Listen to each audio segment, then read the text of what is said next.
to the river of Jordan. Our Savior went one day, and we read that John the Baptist met him there. I need to tune this motherfucker before I play that hymn. Goddamn motherfucker.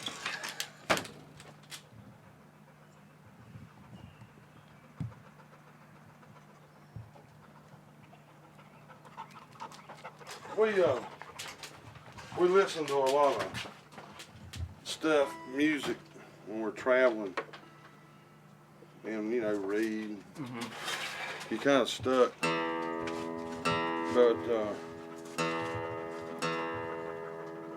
we've been listening to the Louvin Brothers a lot. Who's that? The Louvin Brothers. They're two guys that played back in the 40s, 50s, 60s. They influenced a whole lot of people. Graham Parsons, notably, and they're getting a lot of appreciation now. A guy named Tom Haas, the dude that I owe, any kind of recognition I've gotten to Tom, turned me on to him probably back in '98. I'd heard their songs, but being the ignoramus that I am, I didn't realize how deeply they'd affected the kind of music that I like. Not all of what we play, but I guess it's got heart and soul and it's coming from a real place. What do you think some of your main influences are, besides those guys that come to mind? Stephen Foster and Bob Dylan, Tom Waits, Johnny Cash. Singers like, Judy Collins, believe it or not, and the Animals, the Beatles, the Rolling Stones, countless R&B artists who can't even name songs. It's just been influences like any person. I mean, I don't look at one person and say that's. But I'd say right now, it's hard to say what I'm influenced by because I know I like to listen to. Listening to music and playing music, to me, are different things. I'm sure they coincide, but I like this song right here. To the river of Jordan, our Savior went one day, and we read that John the Baptist met him there. And when John baptized Jesus in Jordan's rushing water, the mighty power of God filled the air. Well, I'm on my way, gonna wade right in. I'm going down to the river of Jordan and let the cool water cleanse my soul.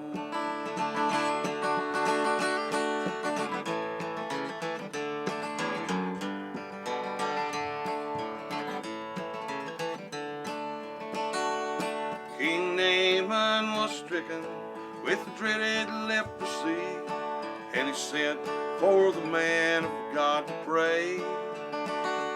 And Elijah said to Naaman, go dip yourself in Jordan and let the cool water wash your spots away.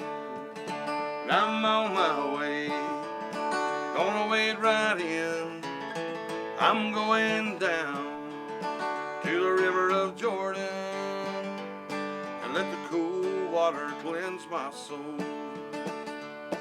The river of Jordan is many miles away, and this mighty water I may never see. But I'll find myself an altar in an old-fashioned church, and my river of Jordan it will be. Well, I'm on my way, gonna wade right in. I'm going down to the river of Jordan and let the cool water cleanse my soul.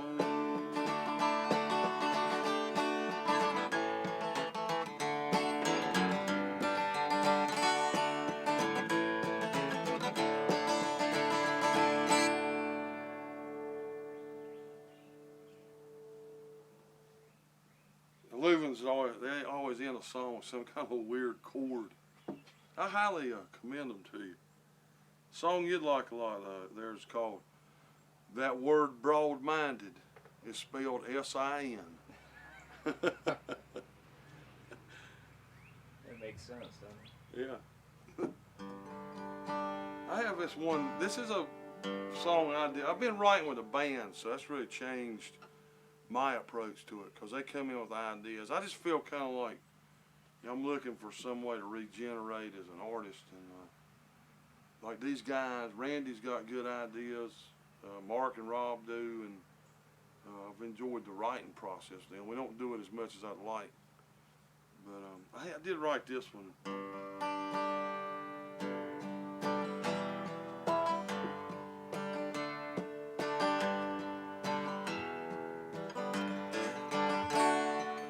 Walking along down Governor Street, as she passed by, she winked her left eye. She said, I've just arrived from Dublin and I need to find a good man for the night.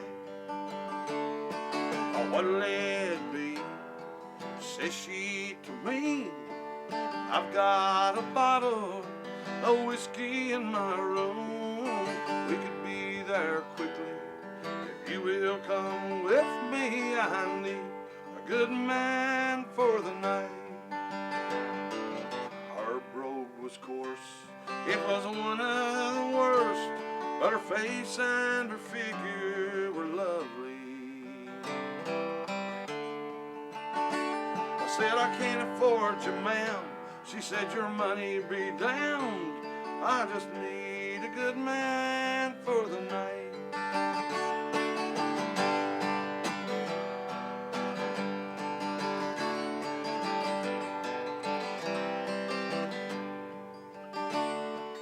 So to her place, that was just a short way.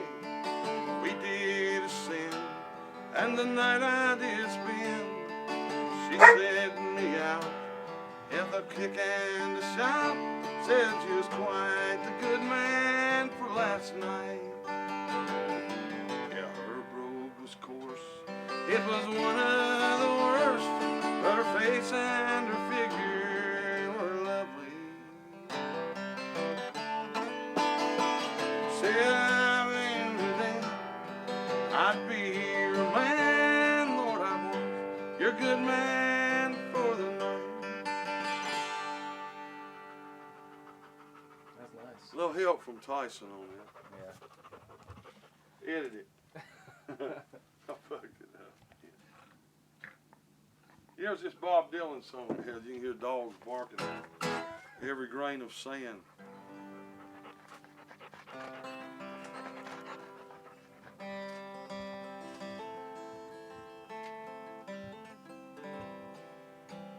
Is the land beyond the river that they call is sweet forever, and you only reach those shores by fate's decree. In the land that knows no sorrow. I can't remember that. I hope you're not looking for anything. No. All right, I'm a little uptight. How was you were talking a little bit about the process of writing, and especially for this new album, I guess, or since you've gotten with Randy and Mark, how's it changed since, a couple years ago? Oh, it's just much better now. Yeah. There's a focus, as just to this, what we're doing in this band. And there's a respect for the music and, the entity there that wasn't necessarily there before. When you have members who are doing their own thing or who are playing in multiple bands, it creates a problem for me because I like to be on top of it and able to develop and change, and that tends to lead to staleness, which to me is like death in anything.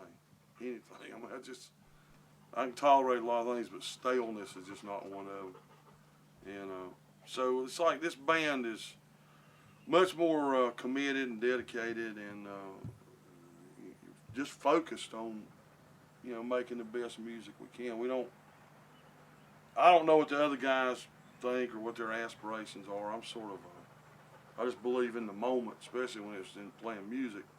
You know, every moment I'm playing is a blessing. And when you're out playing for people and the people are into it and it's a good gig and it's the way it, you know, you're having fun, that's just in itself is a great reward. And that's really what I'm looking for. When did you first start playing? I don't know. My dad gave me a banjo when I was 14, and I started playing with an instrument and learning songs then. But I was the kind of kid that drive everybody crazy. If you know, there was a piano somewhere, I'd go sit at it, even though I didn't know how to play, and I'd make a lot of noise on it and pick up harmonica. No, grab that ball, will you? Hell no, give me that thing.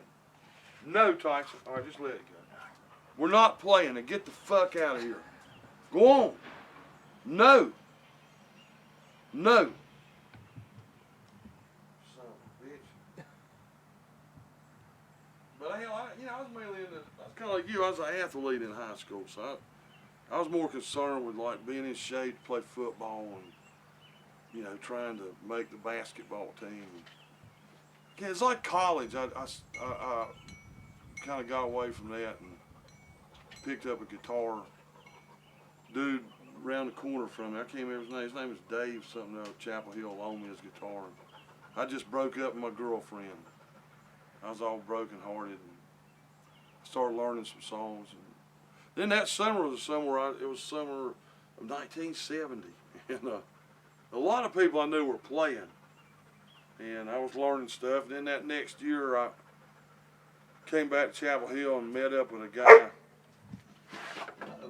Get the fuck out of here. Go on. No. Hell no. You ain't getting it.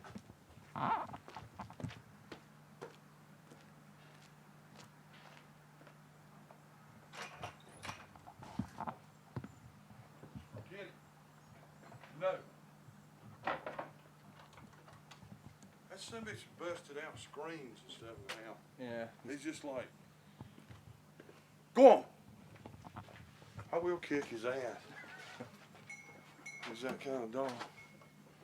But like that, I went back that year and, you know, everybody around you's playing. Mm-hmm.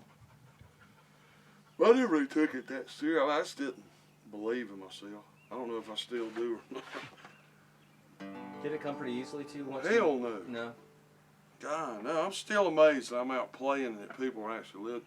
Did I have records that people buy and that get played on the radio some? I mean, to me, that's just like, is that real? That's like a Walter Mitty kind of dream. So no, it was not easy to me. It's still not easy. I mean, I just, you know, every show to me is like life or death. You know, I want to be good every time. It's hard sometimes. You know, if we were playing a place there's nobody there, that's tough. That doesn't happen very much, but that's why we play mostly small places. Right. But that's what we have, you know, and that's what we are, and that's the way this whole scene is. The audiences are very small and select and special. I mean, they're just like the people, like Rhodey. I just love what happens over there. And it looks wide, and it looks crowded and everything, but it's really not that many people. There's places that are wanting us to come, you know, in Gastonia, and I'm not going there. I mean, because one thing, most people aren't going to get this. You know, most people want to hear what they've heard. Right. I don't know why that is, but they all wear the same clothes. They all eat at the same place. They watch the same TV shows. I guess, you know, maybe our audience is more the Deadwood crowd. You know, people that go find something a little different out there. People that eat sushi as opposed to Ryan's Steakhouse. I'm quite a snob, or Yeah, well, that's okay. I've just learned, man. You know, Yeah. I've Well, I think that's the truth, and you have a real point about that.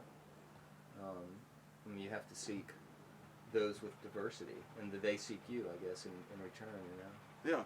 Because, I mean, that's how it is with any art form. You know. I mean, there's an audience out there. You just have to be aware of them and try to find them, and they'll do that. I guess they'll find you too. Yeah, it's amazing how that happens. It just seems to come around. Yeah. What about the any like running themes with your songs, or where do you think you get your songs from? Where they come from? I'm not trying to be smart at it, but I have no idea. Yeah. They just come from living. I mean, they can come from a news story. They can come from an encounter with another person. They can come from a dog. I certainly got enough of them. My wife, you know, can certainly make me feel and think a lot of things. My kids, my friends, people I don't know. They just kind of, it's just the way it always been. It's more like there's an impulse that hits me. And the words just seem to enter my head from somewhere else.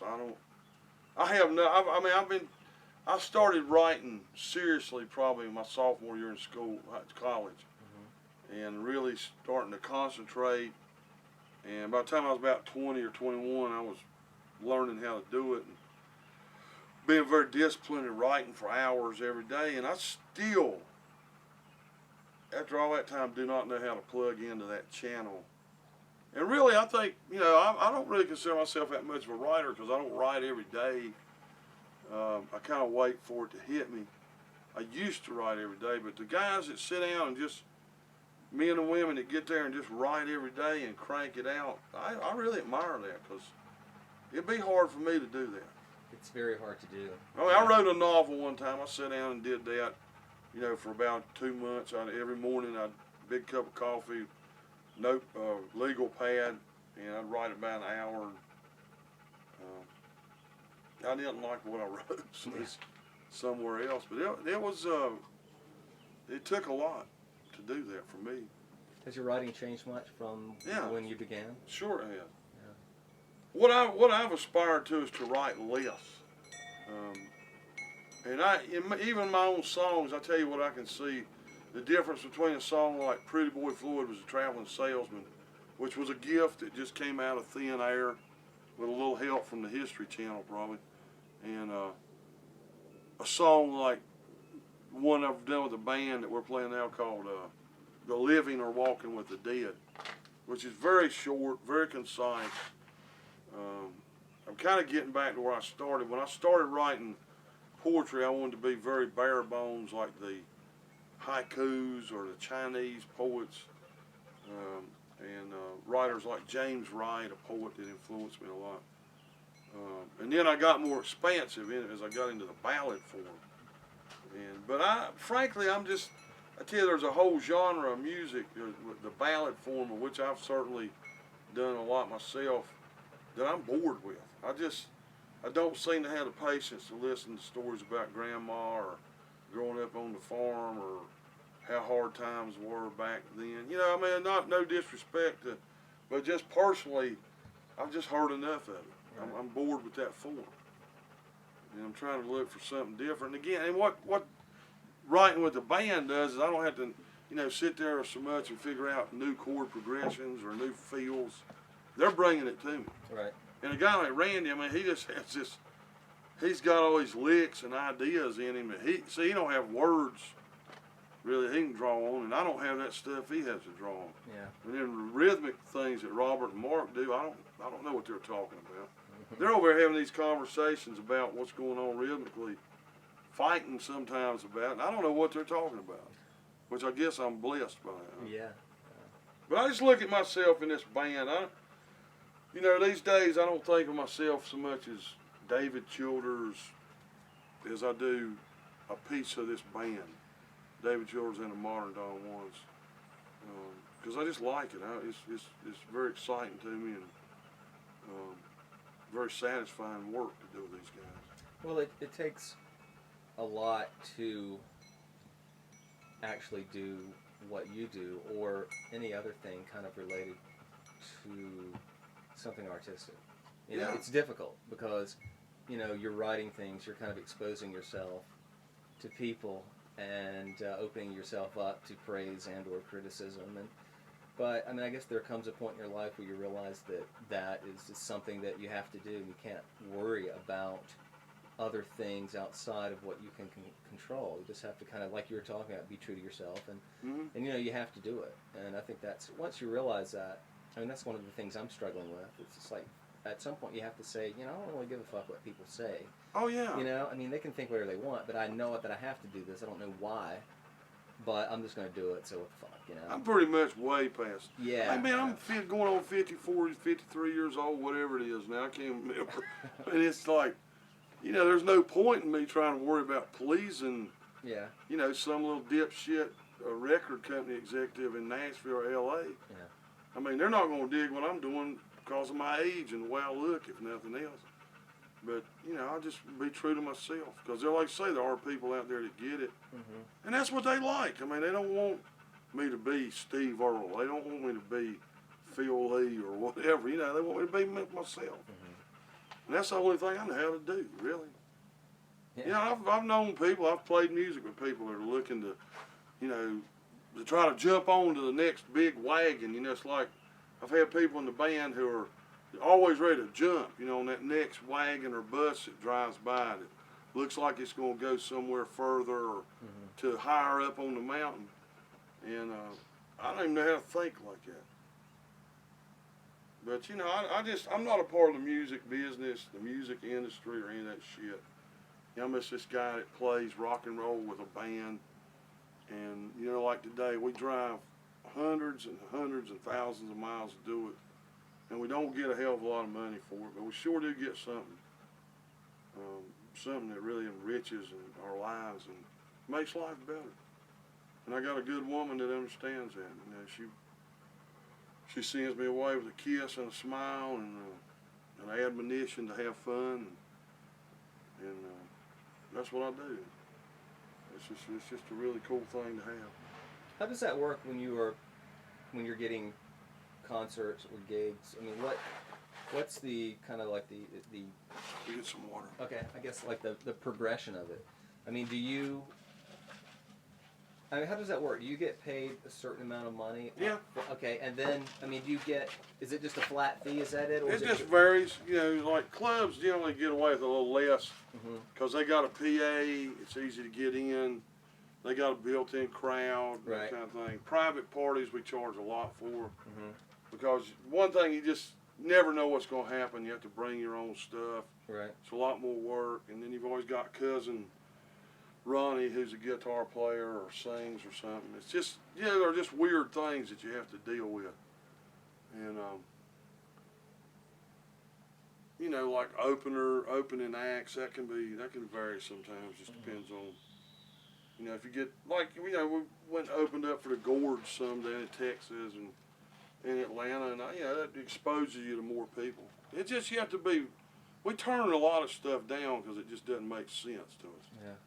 You know, it don't make sense for us to go play at a biker bar in Gaston where they're going to hear Freebird. Right. Regardless of how much money they're willing to pay. Because it's going to be an unpleasant experience. Yeah. Or go play somewhere where they want to hear beach music. Right. Whereas if we know it's a cool gig and it's, you know, people are going to treat us right, we're a lot more likely to take it, regardless of how great the money is. What's But I don't do the booking. Mark does the booking. Yeah. And I trust him, and he's doing a good job at it. What's been the favorite place that you played that you can recall? Well, there's a lot of them, but right now, Roadie's got to be up there at the top. Yeah. The Double Door Inn is an amazing place to play. Comic Grill is just, you know, very special. There's a place up in Cleveland called the Barking Spider that I've enjoyed going there for years. It's a little weird up there now because that town is very depressed. Seems to be, I don't know, just it's a sad, haunted feeling to the place. But I keep going there because I love the people there. And what makes it a better place than The people that listen, the people that they get into music, they respect you as an artist, and that just makes all the difference in the world. You know, if they respect you as an artist, you know, there's places we just don't, you know, we're not gonna go because the people are assholes there. Quite frankly, I mean, I've had enough of that in my life. Yeah. So you know, if you look at where we're playing, we tend to have a circuit that we play, and you know, there are places that, you know, they're not about to have us come play because, you know, for whatever their reasons are. and places I'd like to play that aren't going to have us for whatever their reasons are, and that's their business. But mainly it's like if the people that run the place and the people that come there are cool and they know what you're doing and they give you a chance to do it. That's Right. Let me see what this is.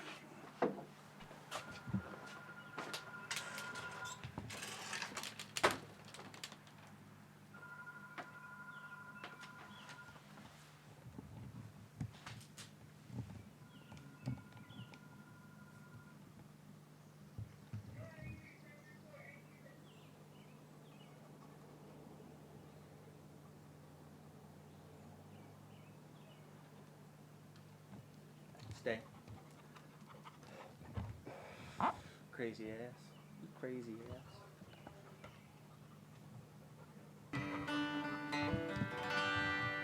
Why wasn't God watching? Why wasn't God listening? Why wasn't God there for Georgia Lee?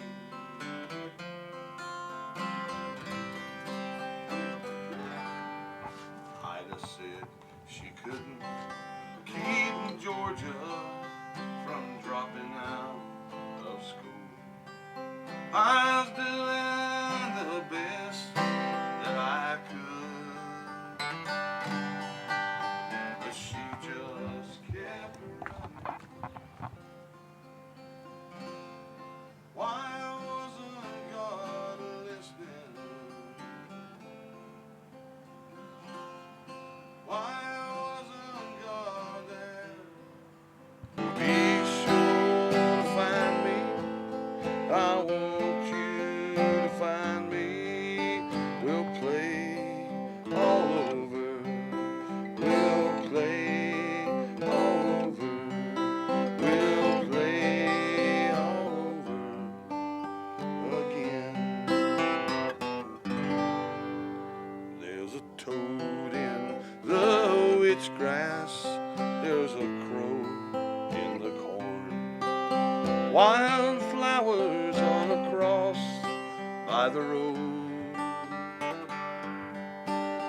And somewhere a baby is crying for his mom as the hills turn from green back to gold. Why wasn't God watching? Why wasn't God listening? Why wasn't God?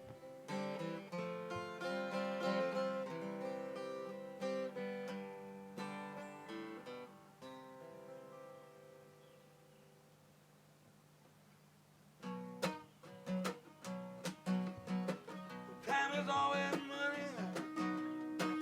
Fuck boys on Union Square, you're gonna bust your ass to doomsday. Go ahead and say prayers. Somebody cruising on the back street.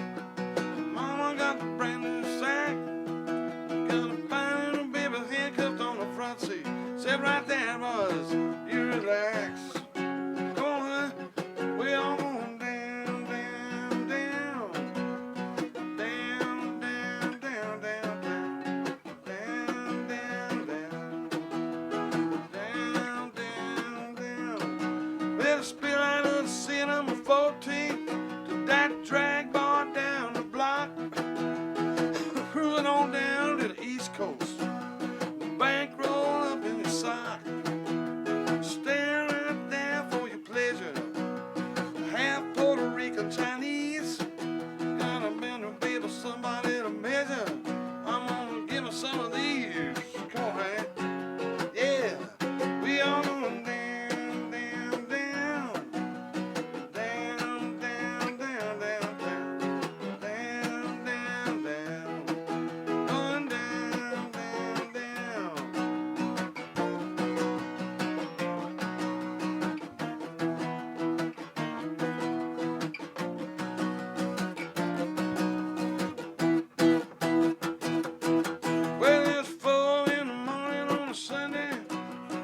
cycle drinking whiskey in church, a half pint of festival of brandy. That old boy about to fall right off his perch. Guy in the sweater's off duty, but he's standing down in front of the welfare hotel. The guy in the dress is a beauty. Go all the way, Lord, you never can tell. Come on, baby, pull up your socks. We all going down, down, down. Down, down, down, down, down. Down, down, down. Down, down, down. We going down, down, down.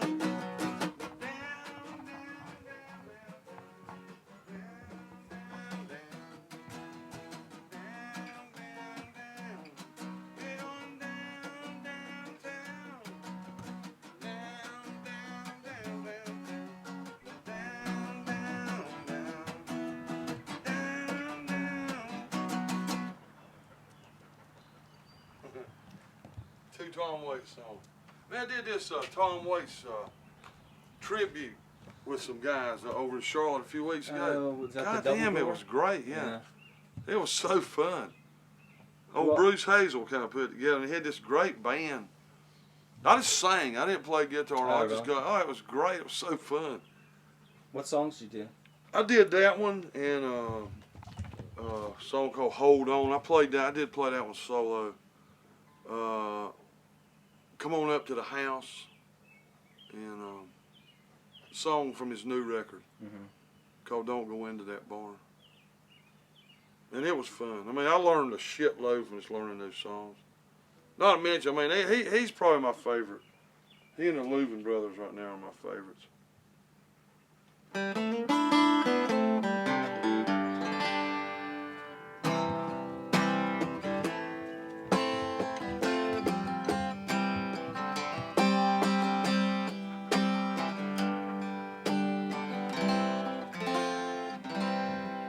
Well, the moon is broken and the sky is cracked. Come on up to the house. The only thing that you need is all that you lack. Gotta come on up to the house.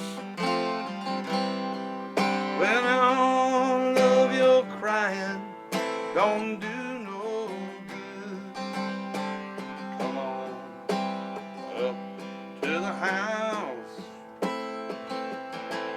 Come down off the cross, we could use the wood. Come on up to the house.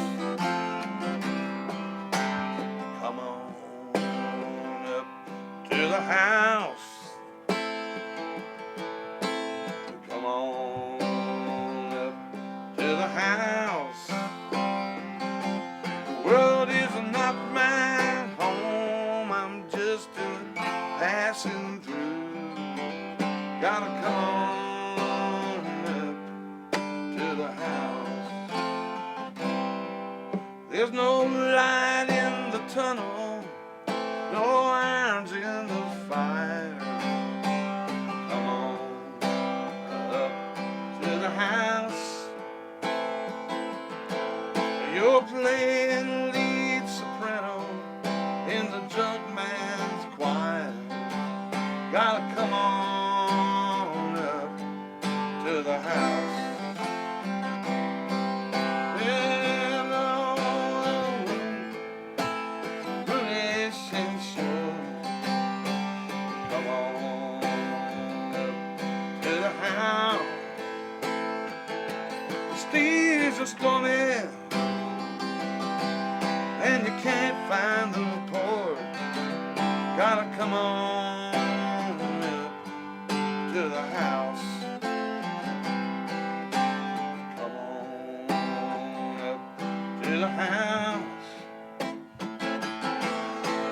Come on up to the house.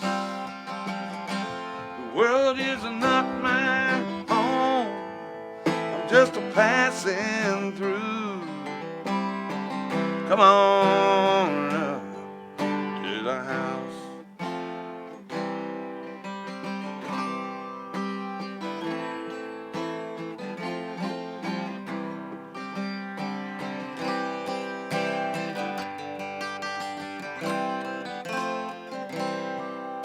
there's nothing in the world that you can do. Come on up to the house. Lord, you've been whipped by the forces that are inside of you. Lord, come on up to the house. Or you're high on top of your mountain of woe. Come on up to the house. Even though you should surrender, but you can't let go. Lord, come on up to the house. Come on up to the house. Come on up to the house. The world is not my home. I'm just a passing through. Come on